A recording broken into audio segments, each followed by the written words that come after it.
Now, hundreds of children with special needs in Tanzania are set to enroll in boarding schools after the government reallocated money meant for Independence Day celebrations to build dormitories.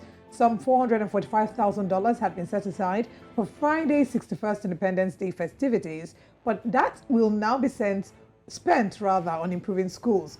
President Samia Suluhu Hassan says the dormitories will be built in 8 rural special needs schools to help many learners, some of them who walk daily between 5 and 10 kilometers to attend classes.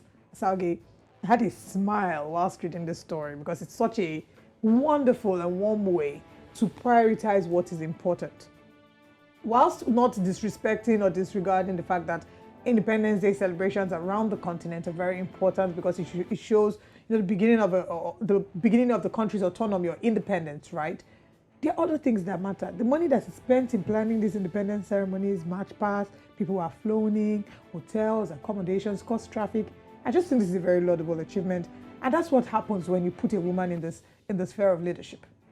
Oh, good, way to, I mean, I like what you just said, women in positions of power, which I'm always excited about. For reasons, I have no idea why I'm always excited, but, it just always excites me here and, woman in leadership. But yes, I agree. And it also shows how important Tanzania takes their Independence Day and, what they're willing to invest in, the moves that they're willing to make to ensure that they celebrate that day to its fullest. But also, I think I also worry about, what this says about the schools in Tanzania and the amount of infrastructure that is still needed to be put in place to ensure that students have a suitable environment to learn.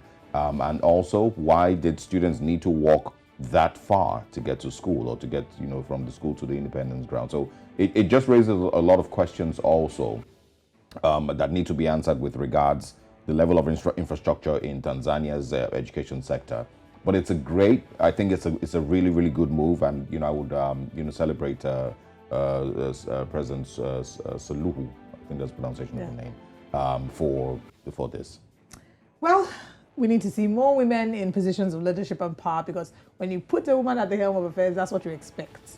Nothing but prioritizing what is important, majoring on the majors, not on the minors. Do you see what I mean? Not all the time, though, but I still want to. No, I always would like to encourage more women to get into. But did you see what I did there? Yes, majoring on the majors.